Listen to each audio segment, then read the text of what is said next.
Chingola on the Copperbelt is known as a mining town that attracts both local and international investment. But as these mines expand closer to human settlements such as Ipafu and Kalilo, their activities are now impacting two nearby primary schools, Luankole and Brickfields.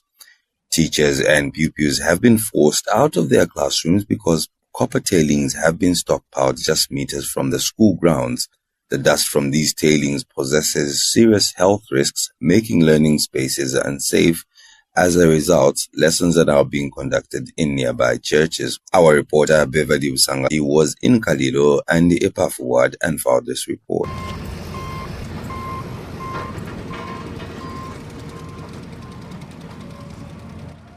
At Brickfield Primary School in Kalilo ward, I was greeted by silence.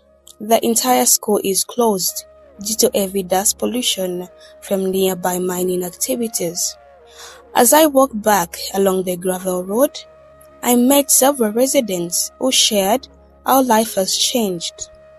One of them is Roida Mungoa, who says how they are affected.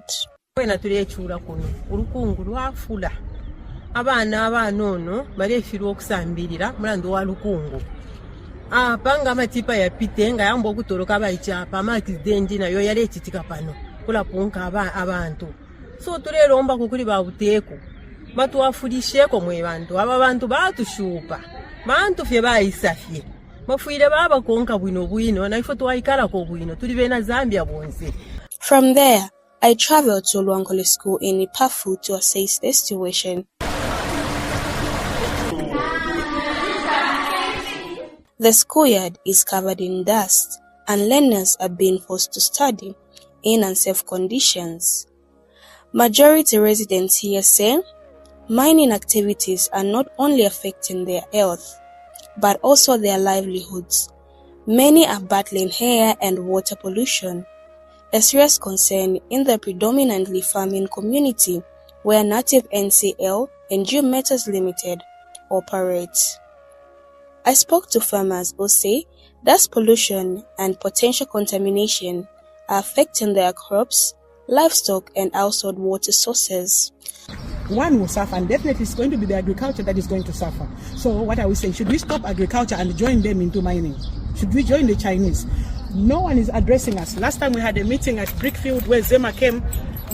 Only Zema came. The other relevant authorities did not come. And what do we feel let down by our leaders. None of them are saying anything. We were calling for them to come and talk to us. Just here they came, they went to the mines. What about us, the community? What are they telling us? We want them to come and address us, talk to us about something, assure us about what is happening here. Era nomba we muntu ngolestishe ichakudi echide itwange chifira chabe chili clean but yonse fire be fyalamba nangu twatitule apa market tapali echo ingastishe chakuipikira charimo. On the 7th of December 2025, the Zambia Environmental Management Agency ZEMA held a public hearing at Libonji Creations in Chingola as part of the environmental impact assessment process. I think it is important to know why we are here. What we are doing is having an AIA process. I was at the hearing. Here is what some members of the public had to say.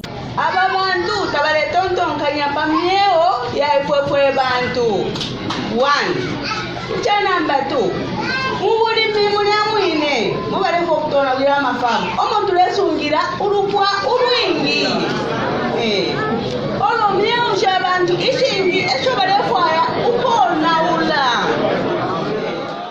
On 25th August 2025, Minister of Green Economy and Environment Mike Imposha ordered the shutdown of Geo Metals Limited due to environmental violation. They have the tailings, which obviously comprise of heavy metals, operating less than 50 meters away from the water bodies and in all this swamp area, the swampy area. And because of that, considering that they were already warned by ZEMA, and we found them that they have not taken corrective measures, we've decided to close them. So I have directed that they are closed, but I want to direct that there must be close monitoring by all of us. in the district. Kalilo Ward Councillor Geoffrey Singo said that before the arrival of the Chinese mining companies, residents did not experience the conditions they now face. He said dust pollution has become part of daily life, and at one point the community also experienced water pollution. So are mining companies fulfilling their obligation under community impact mitigation plans? I will say yes and no, in the sense that they are trying by all means to spray water in terms to control the dust dispersion, but that is not enough. They have to do it more so that in order to control that. For instance, they were told to put a concrete road from the junction just at Ipafu, Kalilo, and Breakfield Junction from the main road going to the company. But that has not been done. They have just tried to grade it and spray water over it, which is not enough for real mitigation of the dust. That's what I can say. A representative from Native NCL also shared the company's position. As a company, there are some regulations that we didn't follow under ZEMA. As a result, we decided to shift the school and buy another plot. Pupils can be learning in a safer environment, and as for the community, we'll be watering the road so that we reduce the silica that is polluting the environment, and we will try by all means so that we comply to ZEMA regulations, and we will continue giving the members of the public milk and face masks like we've been doing before. I then visited Chingola Municipal Council and spoke to Cleansing Manager, Public Health, Kasalwe Mufoya. I think we are aware about the issue in Breakfield. I would love to mention that ideally, in an ideal situation, what should happen is that before anyone puts up anything to do with mining or some industry, they are supposed to get a decision letter from ZEMA. So a decision letter must come first. Environmental impact assessment, whether it's an environmental impact, they should be done first. And ZEMA does not issue a decision letter without getting the views of the interested and the affected parties. That is what is provided for in the Act. So the views of the community should be gotten. We cannot, as a council, enforce the Environmental Management Act. So what we enforce as your council is the Public Health Act. So we went to make an assessment. So the concerns of the residents are genuine. We need to do something about the mushrooming small scale, whether they are artisanal mines along Karilo. Otherwise, farming in Karilo is certainly going to be a thing of the past if we don't quickly move in.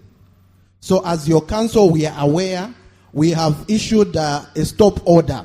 There are laws that we enforce as a council. We have the Urban and Regional Act number 3 of 2015. It gives us authority as your council to give planning permission. No one should build without getting a building permit from the council. That we are enforcing. We are also enforcing the Public Health Act. We've written to these companies. We've told them to stop.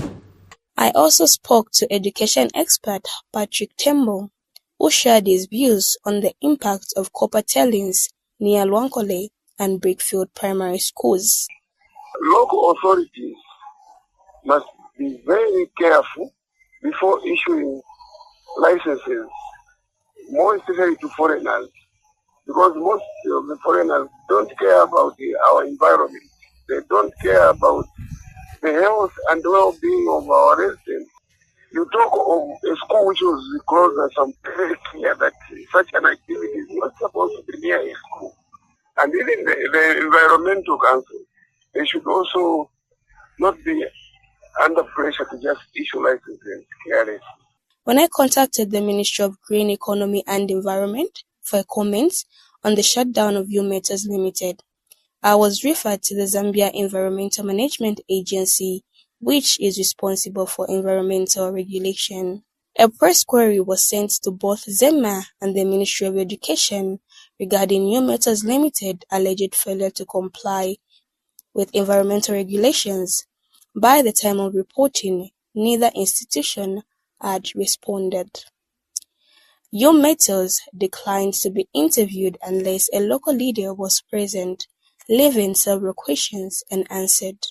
Reporting for Kokoliko FM in Chingola, Copperbelt Province, I am Beverly Busanga Subeti.